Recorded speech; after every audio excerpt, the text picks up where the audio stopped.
नमस्कार दोस्तों आज जिस एक स्टॉक की मैं चर्चा करने वाला हूं उसके ऊपर मैंने जो वीडियो बनाया था वो आज से लगभग 8 महीने पहले था मेरा लास्ट वीडियो। और अगर आप मेरे पुराने व्यूअर्स हैं आपको पता होगा जब भी कोई स्टॉक एक बड़े आप कह सकते हैं कंसोलिडेशन फेज या सेक्टोरियल वाइज कुछ हेडविंड्स के थ्रू गुजर रहा हो, मैं उस स्टॉक में लगातार और बार बार वीडियो बनाता हूं। और मेरा विजन ही रहता है कि अगर आपकी रिस्क प्रोफाइल थोड़ी सी ऊपर है तो ये आने वाले 1 साल में एक काफ़ी अच्छा स्टॉक हो सकता है। और स्टॉक ने मैं आपके दिख रहा होगा कि 5 साल का आपके सामने चार्ट रखा हूँ, इसके ऊपर डिस्कशन करूँगा तब बताऊँगा। और जब स्टॉक बहुत ज़्यादा ऊपर चला जाता है फिर उसके ऊपर मैंने वीडियो बनाना छोड़ देता हूँ, जब तक कि कोई एक डिसेंट करेक्शन या कुछ ऐसी चीज़ें मुझे दिखती हैं कि हाँ भाई अब यहाँ से वापस से एक काफ़ी अच्छा रिटर्न देने का स्टॉक का समय आने वाला है। तो भाई अगर आप इस स्टॉक में निवेशित हैं जिसका नाम है वैभव ग्लोबल, और अगर निवेश की सोच रहे हैं, ये वीडियो आपके बहुत ज़्यादा काम आएगी। वीडियो को प्लीज़ अंत तक देखिएगा, बहुत सारी इन्फॉर्मेशन आपको बताऊंगा और इसके साथ एक रिस्क क्या है वो भी आपके साथ डिस्कस करने की कोशिश करूंगा। बट लॉन्ग टर्म मुझे लगता है ये स्टॉक यहाँ से आपको एक काफ़ी अच्छे रिटर्न दे सकता है। लेकिन आगे बढ़ने से पहले गाइज, अगर आप इस चैनल पहली बार आए हैं प्लीज़ वो जो लाल बटन है ना सब्सक्राइब का, उसे ज़रूर दबा दें, क्योंकि आज भी ऐसे बहुत से व्यूअर हैं जो वीडियो देख तो रहे हैं लेकिन चैनल को सब्सक्राइब नहीं करते हैं। इसलिए प्लीज़ चैनल को सब्सक्राइब करके वीडियो को लाइक करके औरों के साथ शेयर ज़रूर कीजिएगा। अब सीधा मैं लेके चलता हूं आपको शेयर प्राइस की तरफ। देखिए वैभव ग्लोबल लिमिटेड, ये 5 साल का चार्ट मैंने इसलिए निकाला है दोस्तों क्योंकि ये जो आप देख रहे हैं ना ये सेक्शन में यहाँ पर लगातार मैंने इतने वीडियोज़ बनाए थे वैभव ग्लोबल के ऊपर। और 8 महीने पहले भी जब मैंने वीडियो बनाया ना वो भी एनालिसिस का वीडियो नहीं था, Q2 में जो नतीजे पेश किए थे वो मेरा लास्ट वीडियो था। और उसके बाद स्टॉक ने इसके बाद ये जो रैली दिखाई मैंने उसके बाद वीडियो बनाना छोड़ दिया। और अब आप जो ये गिरावट देख रहे हैं ना ये कितने प्रतिशत की गिरावट है मैं आपको दिखाता हूँ 1 मिनट। ये देखें ऊपरी स्तरों से अब जब ये स्टॉक एक बार 1 मिनट ऊपरी स्तरों से जब ये स्टॉक ऑलमोस्ट एक बार 40%, जी हाँ 40% गिरावट दिखा चुका है। अब मुझे लगता है कि इस क्रैश के बाद वापस से एक बहुत अच्छा मौका आ रहा है खरीदारी का। और देखिए आपको पता होना चाहिए वैभव ग्लोबल का जो बिज़नेस है वो मेनली यूएस और यूके में है। इसके साथ ही साथ इस बार कंपनी ने जो अपनी आप कह सकते हैं नोट्स दिए, किस चीज़ के कहना चाहिए, जो कॉन्फ्रेंस कॉल की, जर्मनी में अपने जो पैर है वो बहुत अच्छे तरीके से पसार रही है कंपनी। तो यूरोप में जो दूसरी कंट्री है वो है जर्मनी, जहाँ से आने वाले समय में एक काफ़ी अच्छा बिजनेस आता हुआ आपको दिखाई दे सकता है। और आपको इसका जो नेचर दिख रहा है ना जिस कंट्री में ये है, आपको एक चीज़ समझ आ गई होगी कि ये जो स्टॉक है ये इसका जो सबसे अच्छा सीज़न जाता है वो जाता है दिसंबर सीज़न, ठीक है, ये जाता है दिसंबर। और देखिए वैभव ग्लोबल की जो सबसे अच्छी बात मुझे लगती है, ये जो इंपोर्ट करता है किसी एक जगह से नहीं करता दोस्तों, तमाम जगहों से करता है और भारत से फिर ये अन्य देशों में भेजते हैं। और इसका जो सेशन है देखिए अभी आने वाला है जून क्वार्टर के नंबर, इसके साथ ही आएंगे फिर सितंबर क्वार्टर के नंबर। ये जो 2 महीने हैं ना ये कोई बहुत ज़्यादा अच्छे नहीं रहते हैं, ठीक है, खास करके जून क्वार्टर। अगर जून क्वार्टर में कुछ चीज़ें अच्छी हो गई देन इट्स ओके, स्टॉक और भागेगा। अगर जून क्वार्टर में कुछ खराब नंबर्स आ जाते हैं किसी कारण, मैं आपको दिखाऊंगा थोड़ी देर में, अगर आ जाते हैं और स्टॉक में गिरावट होती है वो बहुत शानदार मौका होगा। और देखिए बाजार जिस तरह से ऊपर चल रहा है, कोई भी अगर एक ठीक ठाक से बीच में अगर करेक्शन आता है और वैभव ग्लोबल आपको बिटवीन 290 के आसपास 290 300 मिलता है तो वो एक काफ़ी अच्छा मौका होगा। करेंटली तो स्टॉक देखिए काफ़ी हद तक चल चुका, और लास्ट ट्रेडिंग सेशन में मंडे को तो फ्राइडे को माफ़ कीजिएगा, स्टॉक ने 5% से भी ज़्यादा की तेज़ी दिखाई है। और देखिए यहाँ पे मैं ना Q1 अपडेट, Q1 में किस नंबर आए इसकी चर्चा नहीं करने वाला। मेरा जो आपको समझाने का वर्जन है वो है फॉर ई लॉन्ग टर्म। आप देखिए यहाँ पे, अब चलते हैं थोड़ा, देखिए कंपनी की मार्केट कैप ठीक ठाक सी है, लगभग 5,500 करोड़ की है। वो भी तब है जब 40% स्टॉक गिर चुका है, ठीक है। स्टॉक की पी 42.3 की चल रही है, जबकि इंडस्ट्री की पी 25.3 है।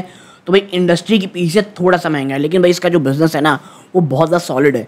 तो ये कोई बहुत ज़्यादा एक्सपेंसिव तो मुझे नहीं लगता। और हाँ याद रखिएगा ये आपको डर्ट चीप वैल्यूएशन में भी कभी नहीं मिलने वाला, तो ये चीज़ अपने दिमाग में रखिएगा। हाँ यहाँ से पी थोड़ी सस्ती मिल जाती है तो वो एंट्री पॉइंट के लिए काफ़ी अच्छा और हो सकता है। अगर आप यहाँ पे धीरे धीरे एक्यूमुलेट स्टार्ट भी करना चाहते हैं तो भी वो गलत नहीं होगा। आप देखिए बुक वैल्यू 75 रुपये दिखा रहा है, तो अपनी बुक वैल्यू से कोई बहुत महंगा तो ये नहीं चल रहा, लगभग 4 to 5 टाइम्स है यहाँ पे। डिविडेंड यील्ड भी ये कंपनी देती है, ठीक है, ये आपको डिविडेंड यील्ड भी देती है। इतना ही नहीं, ROC ROE आप इसकी देख सकते हैं।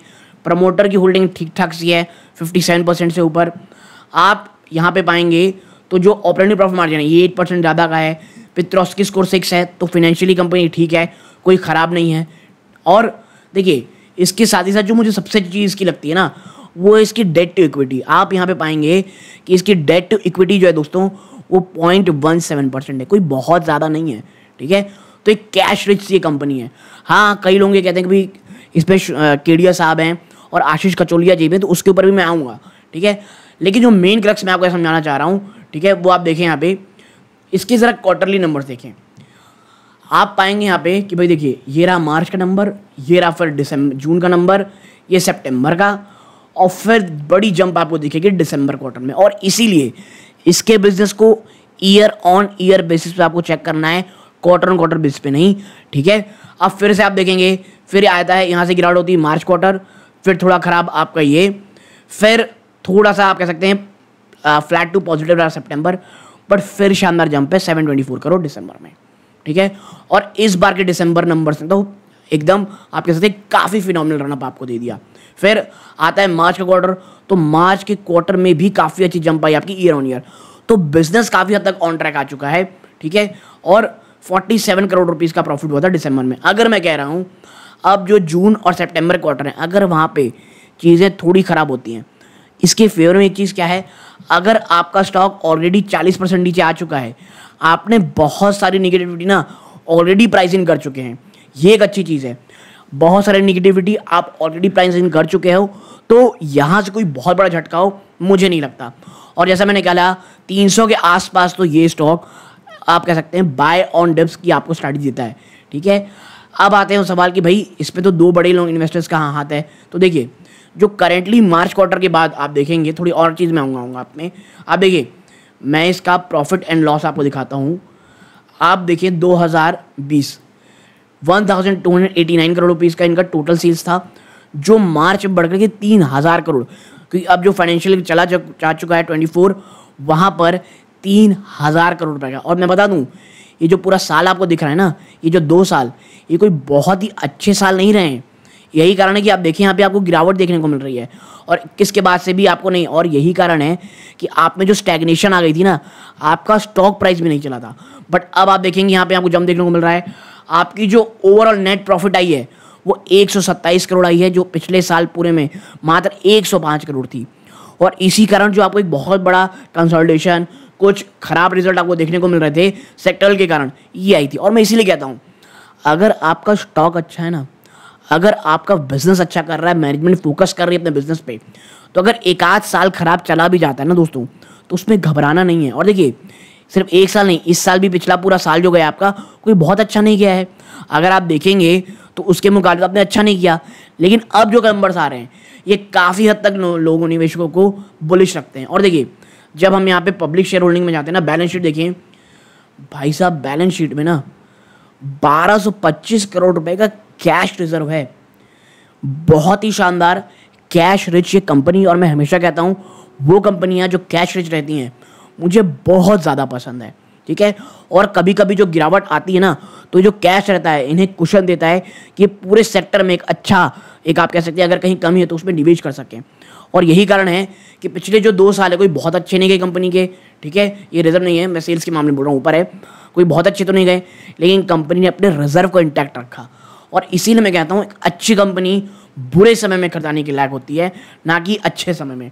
और आप जब शेयर होल्डिंग पैटर्न देखते हो, आप पाते हैं कि 2 दिग्गज इन्वेस्टर कौन कौन, आप ज़रा देखें यहाँ पे, विजय केडिया जी और आशीष कचोलिया, दो हैं। और लेकिन मैं आपको पर्सनली बता देता हूँ, मैं आशीष कचोलिया जी की जब भी इन्वेस्टमेंट रहती है यहाँ पे, वहाँ पे मैं बहुत ज़्यादा कॉशियस रहता हूँ, क्योंकि आशीष साहब जो हैं वो कब धीरे से निकल जाते हैं ना, किसी को पता नहीं चलता है, ठीक है। तो ये चीज़ मुझे लगती है। और देखिए ये मार्च क्वार्टर का अपडेट है, अगर जून का अपडेट आता है और इनकी होल्डिंग 1% से नीचे चली जाती है तो मैं कोई बहुत ज़्यादा सरप्राइज नहीं रहूँगा। हाँ, विजय केडिया साहब जो हैं उन्होंने अपनी होल्डिंग को बढ़ाया है और अब 2% के ऊपर भी ले गए, और मैं इसीलिए कह रहा हूँ कि भाई for a longer term it's a great stock. ये जो गिरावट आई है ये काफ़ी अच्छा मौका दे रही है। इतना ही नहीं, मैं आपको एक और चीज़ दिखाता हूँ, 1 सेकेंड। अगर हम यहाँ पे ना FIS हो गई, FIS DIs को देखें, DIs में अगर आप देखेंगे तो यहाँ पर मोतीलाल ओसवाल ने निफ्टी 500 का, लेकिन देखिए यार ये ETF फंडिंग है तो उतना ज़्यादा मैं एंथुसियास्टिक नहीं रहता हूँ। अगर इंडेक्स फंड आपके स्टॉक में निवेशित हैं या ETFs हैं, बहुत ज़्यादा खुश होने की ज़रूरत नहीं है क्योंकि भाई उनकी वो मजबूरी रहती है। ओके, अब आते हैं FIS के। अगर आप देखेंगे तो आप देखें नालंदा इंडिया फंड 9% ज़्यादा, मालाबार इंडिया फंड 5% ज़्यादा और टायो ग्रेटर इंडिया फंड 3% ज़्यादा। तो भाई होल्डिंग तो है, आप कह सकते हैं इन्वेस्टर्स की, फंड हाउसेस की, और इसीलिए मैं कह रहा हूँ कि ये जो गिरावट है ये खरीदारी का मौका है। बस एक चीज़ मुझे लगता है, बाज़ार बहुत ज़्यादा ऊपर है।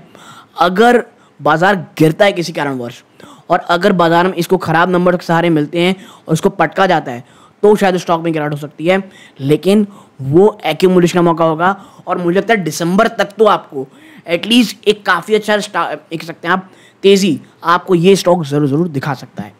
आप यहाँ तक जुड़े रहें, इस बात का बहुत बहुत धन्यवाद दोस्तों। चैनल पहली बार आए हैं, सब्सक्राइब करके वीडियो को लाइक ज़रूर कीजिएगा। ये वीडियो का अंत है। जय हिंद दोस्तों।